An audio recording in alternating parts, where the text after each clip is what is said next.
बृहस्पति जाकर के पान करता है उसकी कभी अकाल मृत्यु नहीं हो सकती। और पुंड्रपि जन्म पुंड्रपि मरणम आवागमन के चक्कर से मुक्त हो जाता है। हाँ तो 5 मिनट पहले आने से। गब्बू गंदी बात और इतना समय किसके पास नहीं है? करो बोलो भी इतना समय नहीं है। मारेंगे आपको। अच्छा कहीं पार्टी हो रही हो तो 5-6 घंटे बड़े आराम से सुगमता पूर्वक भी जाते हैं भगत जी।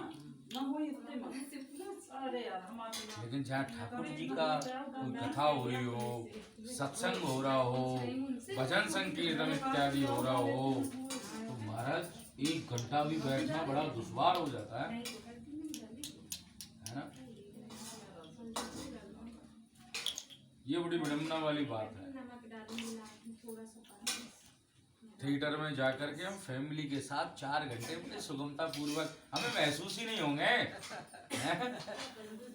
और कहीं सत्संग में बैठे हों तो फिर यूं लगता है कि अब चलना चाहिए, बहुत ज्यादा हो गया।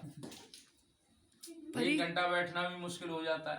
परी तुम नारद जी ने कहा कि प्रभु कोई छोटा सा समाधान बताएं जिसको सब कर सकें। यहाँ पे बैठ के बना वीडियो, यहाँ पे बैठो जहाँ मैं बैठी हूँ, रुको अभी। तो भगवान कार्य होता है ऐसे पकड़ लो, नहीं ऐसे। तो फिर नारद जी ने पूछा कि प्रभु इस व्रत का क्या फल है, इसको कब करना चाहिए और सबसे पहले यह व्रत किसने आरंभ किया, कैसे आरंभ हुआ, वह सब मुझे बताएं।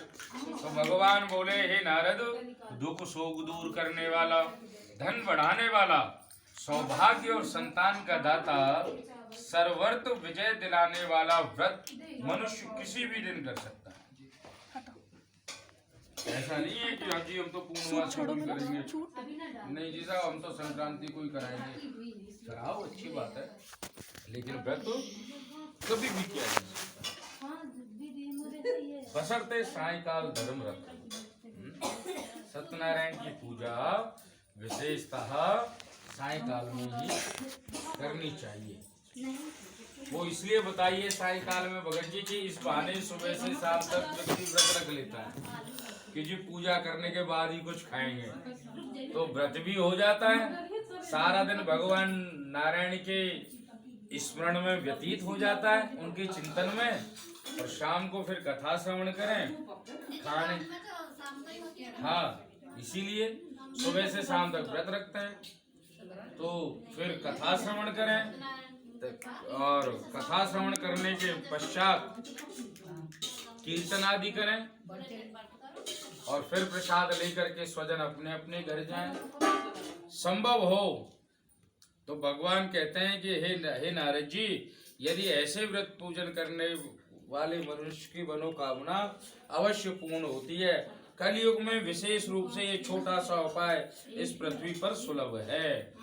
बोलिए श्री सत्यनारायण भगवान की जय, श्री लक्ष्मी माता की जय, श्रीमन्नारायण नारायण नारायण, श्रीमन्नारायण नारायण, भजमन नारायण नारायण नारायण, भजमन नारायण नारायण, बद्री नारायण नारायण नारायण, बद्री नारायण नारायण, लक्ष्मी नारायण नारायण नारायण, श्रीमन्नारायण नारायण, श्रीमन्नारायण नारायण नारायण। श्री व्यास जी कहते हैं कि हे ऋषियों, सबसे पहले यह व्रत जिसने किया उनके बारे में सुनो।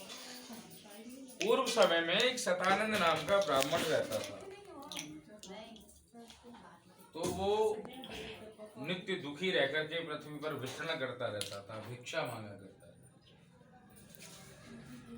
और जो भी कुछ इसको भिक्षा में मिल जाता था उससे ही अपनी जीविका चलाता था।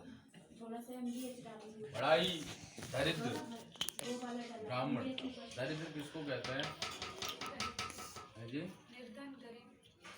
नहीं ना, दरिद्र उसको कहते हैं जिसको धन की इच्छा है और धन नहीं है उसके पास। अब सुदामा जी को बहुत से लोग दरिद्र कहते हैं, गलत बात है। रामा जी दरिद्र नहीं थे, उनको धन की इच्छा थी नहीं कभी, उनको नहीं थी, कभी थी ही नहीं। पर आजकल जैसे भजन चल गए साहब, वही सब चल रहा है, अपना विवेक लगाते ही नहीं।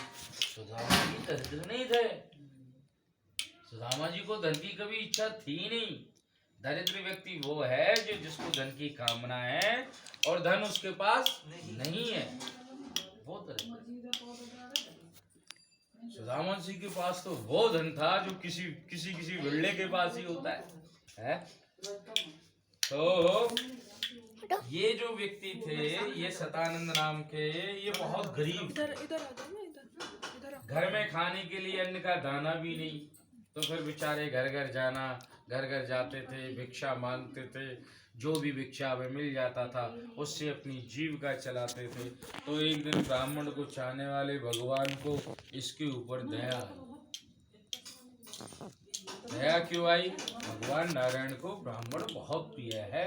ब्राह्मण मुखमासीत बाहु राजन्य कृता है पुरु तदस्य जद वैश्य मद्भाग्नि शूद्रो जायेता। बशर्ते ब्राह्मण होना चाहिए। भगवान कहते हैं ब्राह्मण मेरा मुख है। तो जब इस ब्राह्मण की ऐसी स्थिति देखी तो ठाकुर जी से रहा नहीं गया। भगवान नारायण ने स्वयं ही बूढ़े ब्राह्मण का वेश धारण किया, इसके पास आए और बोले कि हे ब्राह्मण देव, तुम नित्य दुखी रहकर के पृथ्वी पर विचरण करते रहते हो, क्या कारण है मुझे बताइए। तो वह ब्राह्मण बोला कि प्रभु मैं अत्यंत निर्धन ब्राह्मण हूँ और घर घर जाकर के भिक्षा मांगा करता हूँ। यदि कोई ऐसा उपाय, कुछ ऐसा समाधान हो जिससे मेरी ये दरिद्रता दूर हो जाए, महालक्ष्मी जी की कृपा मेरे ऊपर हो जाए, तो कृपया करके आप मुझे बताएं। तो वृद्ध ब्राह्मण बनकर आए भगवान, बोले हे विप्रो, तुम सत्यनारायण भगवान का पूजन किया करो, उनका उत्तम व्रत करना आरंभ कर दो। उनका व्रत पूजन करने से मनुष्यों के सब दुख दूर हो जाता है। तो सत्य व्रत का विधान ठीक करे बतला कर वृद्ध ब्राह्मण बनकर आए भगवान, अंतर ध्यान हो गए। अब तो निर्धन ब्राह्मण अपने घर पर आया और घर पर आकर के मन ही मन विचार करने लगा कि मैं बूढ़े ब्राह्मण द्वारा बताया गया व्रत करूंगा। इसी विचार के कारण उसे रात्रि में नींद नहीं आई। नींद क्यों नहीं आई उसे? मन में तो ये संकल्प ले लिया उस बेचारे ने कि मैंने सुबह सत्यनारायण भगवान का व्रत करना है, लेकिन बेचारा करे कहाँ से भगत जी हैं? घर में तो खाने के लिए अन्न का दाना भी नहीं, कहाँ से फल लाए, कहाँ से बेसन के लड्डू लाए, कहाँ से सामग्री उपलब्ध करे बेचारा। और मन में ये भाव कि मैंने सुबह व्रत करना।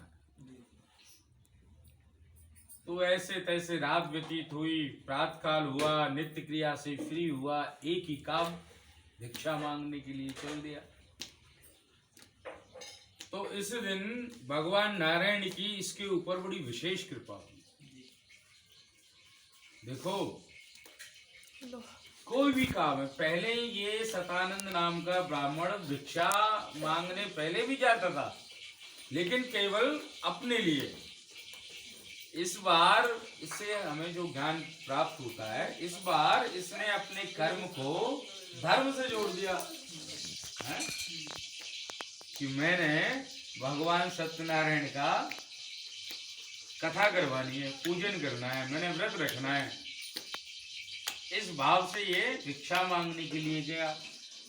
तो मैं भी यहाँ ये एक बात कहता हूँ कि यदि कोई भी कार्य मनुष्य आरंभ करे तो सर्वप्रथम अपने इष्ट आराध्य देव को आगे रख करके उनको नमन करके बड़ों का आशीर्वाद साथ में लेकर के चले, तो ऐसा प्राप्त ना हो, निश्चय ही वो फलीभूत होता है, वह कार्य सिद्ध होना ही होना है।